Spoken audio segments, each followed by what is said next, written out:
جس طرح سوئٹزرلینڈ جو ہے وہ تقریباً 800 سال تک تمام جنگوں میں نیوٹرلٹی اسرٹ کرتا رہا. اس نے یہ ایکسپیکٹ کیا کہ وہ سیف رہے گا، لیکن جب نازیز آئے تو انہوں نے اس کو بھی نہیں چھوڑا. تو یہاں پر بھی یہ ہے کہ you can not rely on the foreign arms. Golf کے لیے سب سے بڑا لیسن یہی ہے، اور یہ وہ لیسن ہے جو پاکستان نے پہلے روز سے اکنالج کر رکھا تھا، کیونکہ بہت مرتبہ ایسا ہوا ہے. آج سے 3-4 سال پہلے بھی ایسا ہوا ہے. It's not appropriate to name any country, but Pakistanis were also told کہ یہ اسپیسیفک جگہوں کی سیکورٹی نا ہم بوٹس آن دا گراؤنڈ لے آتے ہیں. So we said no thank you, we can do it ourselves. یہ لیسن ہمیں اس بات کی ایکنالجمنٹ رہی کہ اپنی سرزمین کے اوپر جو سیکیورٹی اپنے علاقوں کی کرنی ہے نا وہ خود کریں گے، چاہے اس میں لوپ ہولز ہوں یا جو بھی ہو.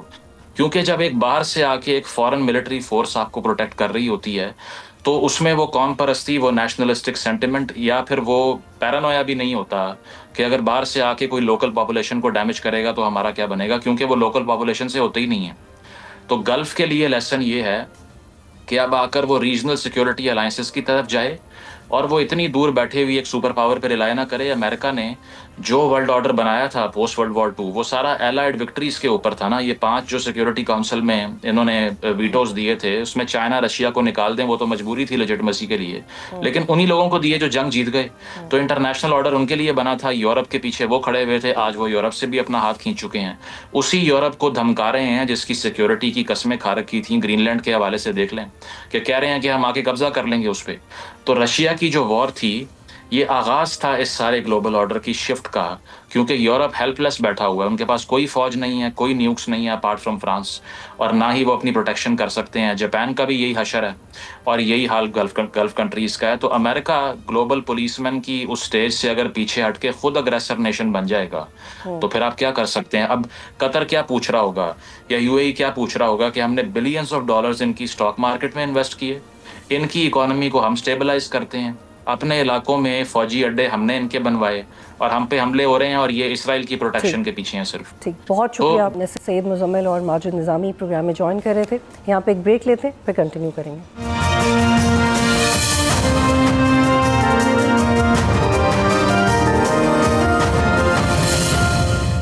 پروگرام میں خوش آمدید، اور میرے ساتھ موجود ہیں سینئر سیاستدان سابق گورنر سندھ محمد زبیر صاحب، اور ہم بات کریں گے کہ امریکہ، ایران اور اسرائیل کے کانفلکٹ کے بعد جو میسو بلو اکانومی پہ آ رہا ہے اور گلوبلی بہت انسرٹنٹی ہے، پاکستان کے اوپر اس کے ایکسکلوسیولی کیا اثرات مرتب ہو سکتے ہیں. زبیر صاحب بہت شکریہ، آپ جوائن کریں.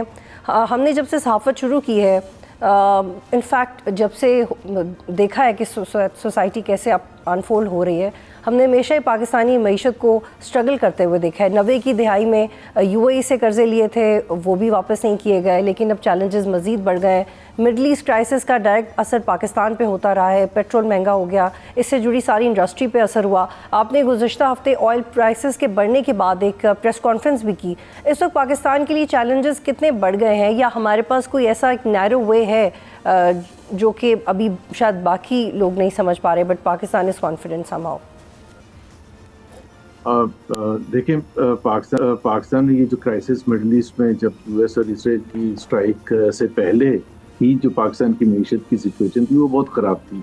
اور آئی تھنک آپ کو میرے ویوز پتہ ہوں کہ میرے ویوز کیا. اس سے پہلے جنوری میں اور فیبرری میں 2-3 حکومت کے اپنے رپورٹس سرفیس آئے جس کے مطابق پاکستان کی بے روزگاری کے حوالے سے حکومت کی رپورٹ میں بتایا گیا کہ 21 سال کی بلند ترین شرح پر ہے. پاورٹی بھی بتایا گیا حکومت ہی کی طرف سے کہ 29-30% کی حد ہے، جو کہ حکومت کی انٹرپریٹیشن کے حساب سے تھی. ورلڈ بینک اور دوسرے جو انڈیپینڈنٹ سورسز ہیں وہ تو 45-46% کہتے ہیں. یعنی کہ ہر شعبے میں انویسٹمنٹ ہماری 51 ایئر لو تھی. ایکسپورٹس ہماری بالکل بڑھ نہیں رہی. انفیکٹ اگر آپ فیبری 2022 کو دیکھیں فیبری 2026 کے مقابلے میں تو 4 سال پہلے ہماری ایکسپورٹ زیادہ تھی. So you can imagine, so we were already struggling badly. اور اس کی ریزن یہ ظاہر ہے مختلف ریزنز جو بھی تھی. ایک تو یہ تھی کہ ظاہر ہے ہم ہمارے 2 پروونسز شدید جو ایکسٹریمزم ٹیررزم کی اس میں زد میں آئے تھے، کافی عرصے سے آئے تھے. پھر انڈیا کے ساتھ ہماری جنگ ہوئی، افغانستان کے ساتھ ہماری جنگ چلتی ہے. سو ایسے ماحول میں ظاہر ہے ملک میں اگر معیشت کے حوالے سے بات کی جائے تو کوئی بھی نہیں ایکسپیکٹ کر سکتا اچھی ہوگی. ابھی آپ نے دیکھا کہ اس کی ایک ایگزامپل ہے کہ دبئی میں تھوڑے سے ہی جھٹکے آئے ہیں اور اللہ نہ کرے اور کچھ ہو, مطلب ان اے سینس کہ ایران کی ریٹیلیشن کے, and people are already seeing کہ جی دبئی نے جو ترقی کی تھی, میسو ترقی کی تھی over the last 30 years, it will be difficult to now do the same and it will struggle, اور وہ کس طرح سے ہولڈ بیک کریں گے. سو ایک تھوڑے سے بام بلاسٹ کا اثر اتنا زیادہ ہوتا ہے کہ قطر اینڈ دبئی اور سعودی عربیہ کے بارے میں لوگ جو اکنامک اسیسمنٹ کر رہے ہیں وہ کوئی اتنی اچھی نہیں ہے آئندہ والے وقت میں. تو پاکستان کی کیسے اچھی ہو سکتی ہے؟ یہاں تو باقی چیزیں بھی خراب ہیں, اور یہ جو اب مڈل ایسٹ کرائسس کی وجہ سے ظاہر ہے وی آر ہائیلی ڈیپینڈنٹ. زبیر صاحب ایک اور سوال لے لیجیے گا اسی سے متعلقہ. اسد عمر کی بھی میں نے ایک ٹویٹ دیکھی, اور اس سے پہلے بھی ہم معیشت کے اوپر پروگرامز کرتے رہے ہیں, تو ایک ویو پوائنٹ یہ آیا تھا کہ پاکستان نے اگر آئل پرائسز بڑھائی ہیں تو وہ امپیکٹ آف وار کی وجہ سے نہیں بڑھائی, بلکہ پاکستان چاہتا ہے کہ آئل کی کنزمپشن کم ہو جائے, اور یہ آئی ایم ایف کی شرائط کی وجہ سے کیا گیا. اور دوسری طرف یہ بھی اسد عمر صاحب نے کہا, یہ ان کا اٹس اندر پوائنٹ آف ویو, کہ پاکستان نے آئی ایم ایف کو کنوے کیا ہے کہ مشرق وسطیٰ کی جنگ کا پاکستان کی معیشت پہ کوئی بڑا اثر نہیں ہوگا. تو واٹ ڈز دیٹ مین, کیوں نہیں ہوگا؟ کیا ہمارا اپنا کوئی ہوم ورک ہے, کوئی اپنی تیاری ہے, کیوں اسد عمر صاحب ایسے کر رہے ہیں؟ اور دوسری طرف جو آپ کے علاوہ اور بھی معیشت کو سمجھتے ہیں لوگ, وہ کہتے ہیں کہ آئل پرائسز بڑھائی اس لیے گئی ہیں کیونکہ آئی ایم ایف کی شرائط ہے. پاسبل آئی ایم ایف کی شرائط کا تو پاسبلٹی ہے, کیونکہ آئی ایم ایف ظاہر سی بات ہے ہمیں ڈکٹیٹ کرتے ہیں. لیکن یہ میں آپ کو ایک چیز بتاؤں کہ دیکھیں, میں بھی آئی ایم ایف کا جو پروگرام تھا 2013 سے 2016 تک کا, جس کو ہیڈ اس وقت اسحاق ڈار کر رہے تھے, I was a minister, privatisation minister, and I was involved in all the reviews with I M F 12 کے 12. یہ جو ہم کہتے ہیں نا کہ آئی ایم ایف یہ کہتے ہیں, ظاہر سی بات ہے جب دو پارٹیز ہوتی ہیں, دو ڈفرینٹ پارٹیز ہوتی ہیں, ان کی ایک ہی ڈیمانڈ ہوتی ہے. بٹ اگر آپ کے لیے وہ ڈیمانڈ ریزنیبل نہیں ہے اور آپ کے ملک کے مفاد میں نہیں ہے, تو آپ کو کاؤنٹر آرگومنٹ دینا ہے نا, آپ کو ان کو کنونس کرنا ہے why such a massive increase will be bad for Pakistan. تو یہ تو نہیں ہو سکتا کہ ہم کو منشی کی طرح بیٹھے ہوئے پرانے زمانے کے, جی انہوں نے کہہ دیا یہ کریں اور ہم نے کہا جی اچھا یہ کر دیتے ہیں. مطلب یہ تو this should not be acceptable کہ جی آئی ایم ایف نے کہا تھا اس لیے ہم نے یہ کر دیا. I M F petrol prices جس کو 25 کروڑ عوام سارے بھگتے ہیں, وہ تو اپنا شرط بنوا سکتا ہے, لیکن ایک 12 بلین روپے کی جو ہے جہاز کو خریدنے کے لیے منع نہیں کر سکتا. مطلب آئی مین واٹ این کانٹراسٹ. سو میرا نہیں خیال ہے کہ آئی ایم ایف اس طرح سے اگر آپ ان کو کاؤنٹر آرگومنٹ دیں, بیکاز 55 روپے بڑھانے کا ایک بڑا ایک پولیٹیکل ریئیکشن ہوا, آپ نے دیکھا پورے ملک میں ریئیکشن ہوا. ایک تو the amount of the size of it کہ اتنا اسٹیپ انکریز کبھی پاکستان کی تاریخ میں نہیں ہوا تھا. دوسرے یہ معیشت جس طرح میں کہہ رہا تھا کہ آلریڈی اسٹرگل کر رہے تھے لوگ, اور ایک جو لوور طبقہ ہے وہ تو خاص طور پر بالکل وہ تو افورڈ ہی نہیں کر سکتا, ان کے لیے تو موٹر بائک بند کرنے کی بات ہے. اور محمد زبیر صاحب, یہ جو آپ کہہ رہے ہیں کہ یہ زیادہ پرائسز بڑھائی گئی ہیں اور ریجن میں جو باقی ممالک ہیں انہوں نے تو بڑھائی ہی نہیں ہے, لیکن ایکسکیوز یہ آتا ہے, ریزن یہ آتا ہے کہ آئی ایم ایف کا بھی ایک فلو ہے جو پاکستان کو فالو کرنا پڑتا ہے. تو جو اسد عمر صاحب نے لکھا ہے وہ کتنی درست بات ہے؟ کیا واقعی پاکستان نے کنوے کیا ہے آئی ایم ایف کو کہ ہم پہ اس جنگ کا کوئی اثر نہیں ہوگا؟ اگر نہ ہوتا تو پھر آئل پرائسز تو نہ بڑھاتے. دیکھیں اخبارات میں جو میں نے بھی پڑھا ہے, میں نے جو اخبارات میں پڑھا ہے, ابھی آئی ایم ایف کی ٹیم یہاں آئی ہوئی تھی اور اسٹاف لیول ایگریمنٹ ہونا تھا, وہ جو نہیں ہوا. میں نے جو پڑھا اور میں نے جو سنا ہے کچھ وزیر خزانہ کے انٹرویوز وغیرہ اور دوسرے جو لوگ ہیں جو حکومت میں ہیں, کہ جی ہمارے اوپر اثرات اتنے نہیں ہوں گے. I think this is very for fetch, this is not believable کہ کیوں نہیں ہوئیں گے. ایک تو پہلی بات یہ ہے کہ آپ کو جو فرسٹ ریئیکشن دینا چاہیے, it is too early to predict, but for now it looks کہ بہت زیادہ اثرات ہو سکتے ہیں. اٹ آل ڈپینڈس بطور کہ کب جنگ ختم ہوگی اور کن حالات میں ہوگی. مطلب جنگ آج اگر ختم ہو جائے اور جیسے اس وقت ایران ہے فار ایگزامپل, جیسے مڈل ایسٹ کے دوسرے ممالک ہیں, تو ایک سینیریو کیا ہوگا, ایک بالکل اللہ نہ کرے تباہ کن. بالکل زبیر صاحب, اس میں تو بہت زیادہ انسرٹینٹی ہے, لیکن جی لیکن جو گورنمنٹ نے ایک سوال, لیکن جو گورنمنٹ نے آسٹیرٹی میئرز لیے, جو انہوں نے کہا کفایت شعاری کی مہم چلائیں, تو اس پہ بہت آراء آئی. اور میں نے فاروق سلیم صاحب کا ایک پوائنٹ آف ویو دیکھا, انہوں نے ہی سیڈ دیٹ, اور وہ اس کا مفہوم بیان کر دیتی ہوں کہ it's not even 10% of what we need to save. تو تو چیریٹی میئرز لیے گئے آپ کو لگتا ہے وہ کافی ہیں اور ان سے کتنا فائدہ ہوگا؟ ایک تو میں آسٹیرٹی میجرز یہ 2 مہینے والے بلیو ہی نہیں کرتا. اب تو وقت مڈل ایسٹ وار کی وجہ سے نہیں، بٹ اب وقت آ گیا بیکاز جو پاکستان کے حالات اتنے عرصے سے چلتے ہیں اور بہتری کے بجائے خرابی کی طرف جا رہے ہیں کنسسٹنٹلی. یہ بڑا سیریس مسئلہ ہے نا کہ غربت میں اضافہ ہو رہا ہے. یہ بہت سیریس مسئلہ ہے کہ ان امپلائمنٹ نہیں ہو رہی. یہ بہت سیریس مسئلہ ہے کہ جی آپ کی گروتھ نہیں ہو رہی. اس کے فنڈامنٹل ویکنیسز ہیں، اسٹرکچرل ویکنیسز ہیں کنٹری کی اکنامک پالیسی میں.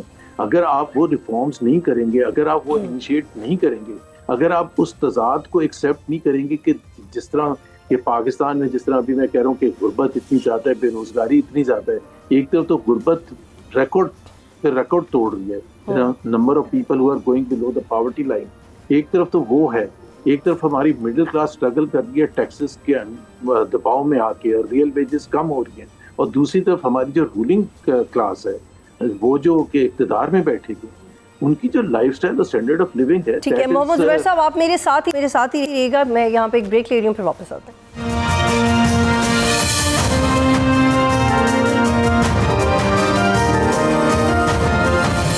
پروگرام میں خوش آمدید. گفتگو کو آگے بڑھاتے ہیں. محمد زبیر صاحب میرے ساتھ موجود ہے اور ہم بات کر رہے ہیں کہ گلوبلی تو وار کا امپیکٹ آ رہا ہے، لیکن اسپیسیفکلی پاکستان کے اوپر کیا آئے گا، کیونکہ پاکستان نے تو آئی ایم ایف کی شرائط بھی پوری کرنی ہوتی ہیں. تو ایک طرف آئی ایم ایف اور دوسری طرف وہ پاکستان کی ریکوائرمنٹس جو وار کی وجہ سے افیکٹ ہو سکتی ہیں. زبیر صاحب، اس وقت ہم ایک complex multi front strategic environment witness کر رہے ہیں. افغان بارڈر پہ حالات خراب ہیں، ایران کا معاملہ آپ کے سامنے ہے. گزشتہ سال مئی کے بعد ہم نے ایسٹرن بارڈر پہ بھی ہائی الرٹس دیکھے. اس والیٹائل سیکورٹی لینڈسکیپ سے آپ کو لگتا ہے کہ کانفیڈنس شیک ہو سکتا ہے انویسٹرز کا؟ کیونکہ یو اے ای میں سب سے زیادہ اس وقت ہم نے دیکھا ہے کہ بزنس متاثر ہوا ہے، اس کو سیف ہیون سمجھا جاتا تھا. تو یو اے ای جیسا علاقہ جہاں پہ انویسٹرز کا اگر کانفیڈنس شیک ہو سکتا ہے، تو ہم بھی بہت فرنٹس پہ لڑ رہے ہیں. پاکستان کو بھی سیکورٹی کے مسائل ہیں. تو کیا یہاں پہ انویسٹمنٹ لانا ہمارے لیے مشکل ہوگا ان حالات میں؟ مشکل بالکل امپاسبل ہو جائے گا نا. دیکھیں، جب ہم ایک چیز کہتے ہیں نا کہ لوگوں کو the ruling elite should respond with seriousness، کہ جب آپ یہ آپ کے پاس نمبر آتے ہیں کہ آپ کی انویسٹمنٹ ریشو 51 ایئرز لو ہے، so there has to be something very very wrong نا. and therefore اس کا مطلب ہے آپ کو بہت کچھ ٹھیک کرنا ہے. it's not a simple thing. تو جب آپ پھر آپ اس میں جب آپ یہ کہتے ہیں تو اپنے آپ کو ایک طرف سے ہماری جو ایون میں رولنگ جو لوگ ہیں ان کی بات نہیں کر رہا، ہماری جو ایلیٹ بھی ہے وہ ہماری جیو پولیٹکس میں ہماری پوزیشن کے حوالے سے بڑے مزے لیتے ہیں. They think this is what we all want because we are elite. ہمیں تو خود کچھ بھی نہیں چاہیے. سو اگر ہم مین پلیئر بن کے ابھرتے ہیں کسی بھی کرائسس میں، چاہے وہ سوویٹ آکوپیشن کے بعد ہو، چاہے وہ 9/11 کے بعد ہو، چاہے وہ اس وقت ہو، تو ہم سمجھتے ہیں کہ یہ دس از ہماری گرینڈ تھنکنگ ہے کہ جی پاکستان کا نام آ رہا ہے، پاکستان کا ہر جگہ نام آ رہا ہے، پاکستان کو اتنا دیکھیں یاد کیا جاتا ہے. پریزیڈنٹ ٹرمپ بھی اس کو اپریشیٹ کرتے ہیں. لیکن اگر آپ عوام کی طرف دیکھیں، عوام کو تو دبئی جانے کے لیے ویزا نہیں ملتا. عوام کو کیا مطلب، اچھے بھلے لوگوں کو، میرے جیسے بندے کو شینگن ویزا نہیں مل سکتا. تو اب what is the benefit of all of that? So we must realize کہ ہم بہت یہ تو فنڈامنٹل اسٹرکچرل چینجز جب تک نہیں کریں گے، اور اس کو یہ بڑے پیشنس چاہیے، بڑا وقت چاہیے. 4 سال 5 سال 6 سال آپ کو آنکھیں بند کر کے نیچے کر کے اور محنت کر کے ریفارمز. زبیر صاحب، ایک اور سوال ہے اور یہ آخری سوال ہے. ایران اسرائیل جنگ سے بھی گلوبل اکانومی پہ بہت نیگیٹو اثر پڑا ہے، اور ایران کی طرف سے آئل کی چائنیز یوان میں ٹریڈ کی بھی بات چل رہی ہے. اگر ایسا ہوتا ہے تو یو ایس اکانومی پہ اس کا کیا اثر پڑے گا؟ وہ سفر کرے گی، اور جو پیٹرو ڈالر کا فیکٹر ہے وہ کیسے اثر انداز ہوگا اس سے؟ سوری بطول، آپ کی جو آواز تھی نا بیچ میں، آئی مسڈ آؤٹ، مجھے سوال سمجھ نہیں آیا. جی محمد زبیر صاحب، میں آپ سے یہ پوچھ رہی ہوں کہ گلوبل اکانومی پہ تو اس وار کا اثر ہوا ہے، لیکن ایران کی طرف سے چائنیز یوان میں ٹریڈ کی بات ہو رہی ہے کہ اب اگر چائنیز کرنسی میں آئل اگر ٹریڈ ہوگا تو پھر یو ایس اکانومی کتنا سفر کرے گی، اور جو پیٹرو ڈالر کی خواہش اور جو ایک بزنس ہے وہ کتنا اثر انداز ہوگا؟ دیکھیں، جس طرح ایران نے ایک کنڈیشن لگائی ہے کہ اگر کوئی بھی ٹرانزیکشن ہو رہی ہے جس میں چائنیز کرنسی استعمال ہوگی تو وہ الاؤ کریں گے شپ کو گزرنے کے لیے، اور اگر ڈالر میں ہوگی تو وہ نہیں کریں گے. تو it's a setback for U S نے پتہ نہیں اسٹارٹ کرنے سے پہلے وار یہ سب چیزیں سوچی تھیں، بٹ کلیئرلی ایسے نظر آ رہا ہے کہ بہت سی چیزیں انہوں نے نہیں سوچی تھی کہ اس کے ان کے اپنے ملک پر کتنے شدید اثرات ہوں گے. آلریڈی آپ نے سنا ہوگا کہ یو ایس میں پیٹرول پرائسز بڑھ گئی ہیں، کافی بڑھ گئی ہیں، اور یو ایس کے جو نارمل لوگ ہیں وہ اس کو بڑا اسٹرانگلی ریئیکٹ کرتے ہیں. اینڈ اوبیسلی ریپبلکن پارٹی جس کو ہیڈ کر رہے ہیں ٹرمپ، ان کے لیے یہ سال بڑا امپورٹنٹ ہے بیکاز مڈ ٹرم الیکشنز بھی ہیں. So they are all very concerned about how the economy will take shape and what kind of effects it will have. And especially جو آپ نے ابھی بات کی ہے کہ پتہ چلے کہ چائنا چپ کر کے بیٹھا تھا بغیر کوئی اتنا اسٹرانگ رول پلے کیے ہوئے، and they become the beneficiaries of this war in terms of trade through partly replacing، ظاہر سی بات ہے ڈالر کو ریپلیس تو نہیں کیا جا سکتا، partly replacing dollar with its own currency. تو یہ تو چائنیز کے لیے بڑا اچھا ہوگا، اور چائنا کی میرا خیال ہے بہت سے لوگ اس چیز کو اپریشیٹ بھی کریں گے. اور آئندہ آنے والے وقت میں میرا خیال ہے ایک چیز آپ پلیز انڈرسٹینڈ یہ بھی کریں کہ چائنا جہاں دو کنٹریز میں جہاں بہت اسٹرانگ پریزنس تھا اس کا، ایک ایران اور ایک وینیزویلا، دونوں پر امریکہ نے حملہ کر کے اور تہس نہس کر دیا. وینیزویلا پر تو کنٹرول سمپل طریقے سے کر لیا، بٹ کنٹرول تو کر لیا، اور ایران کو کس طرح سے کر رہا ہے. تو چائنیز انٹرسٹ بہت برے طریقے سے ہرٹ تو کیے یو ایس نے، بٹ ظاہر ہے in reaction to that how much Chinese benefit. But post Middle East war میرا خیال ہے مڈل ایسٹ میں بھی چائنا کا رول بہت بڑھ جائے گا. ٹھیک، بہت شکریہ محمد زبیر صاحب پروگرام میں جوائن کر رہے تھے. آج تک کے لیے اتنا ہی. پروگرام دیکھنے کا شکریہ. اللہ حافظ.